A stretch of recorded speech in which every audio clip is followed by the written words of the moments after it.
that elementary school teacher who had beef with you for no reason? Mrs. Hess. And I know exactly why she had beef with me. It's because she had no empathy in her entire being.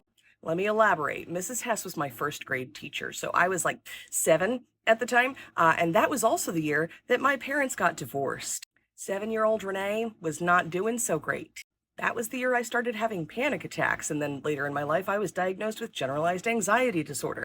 But 7-year-old me didn't know what a panic attack was. I didn't know what the symptoms were. I didn't know what was going on with me. All I knew was that I didn't feel well. And the only way that I knew how to express that was to say that my stomach hurt. Because for me, when I experience panic attack, it is like right in my core. And I later, as I got older, started describing it as a jumpy feeling in the center of my being. And rather than taking into account the fact that my parents were going through a pretty nasty divorce and I was clearly struggling, Mrs. Hess just assumed that I was faking stomach aches for the attention.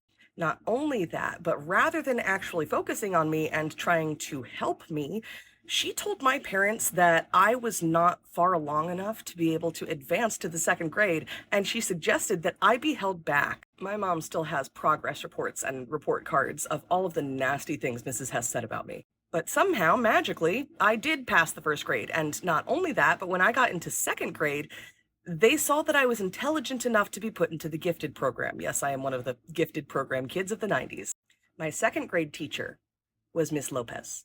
Miss Lopez saw that I was having a problem. She saw that almost at the exact same time every single day, I felt like I needed to go to the office because I had a stomach ache. And I wasn't doing anything, as far as I could tell, incorrect because I did feel bad. And when you feel bad, you're supposed to ask to go to the office to go see the nurse. I don't know what Miss Lopez thought was going on. I don't know that she knew for a fact that I was having panic attacks, but what she did was she saw me, a 7 or 8 year old at that point child struggling, and she assessed the situation.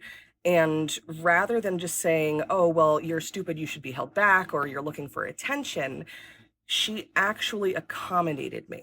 And the way that she did that was we had 4 classrooms that were connected by a central area that had a few tables in it. And every day, whenever I would say that I had a stomach ache, so, I was panicky, she would let me sit in that common area by myself and eat a snack because she knew that I was responsible enough to just sit by my own quietly and decompress. And that was enough to get me through the day. And the stomach aches were no longer an issue. Anytime I had one, just went and sat and powered through it. Ms. Lopez was my all-time favorite elementary school teacher, and that year was the only year in my entire life that I got straight A's the entire year. Then in high school, I went on to be in advanced placement classes, and here we are today. I am an appliance care and maintenance educator full-time. This is my job. I educate people for a living. Amazing how just a little empathy can change somebody's entire life narrative.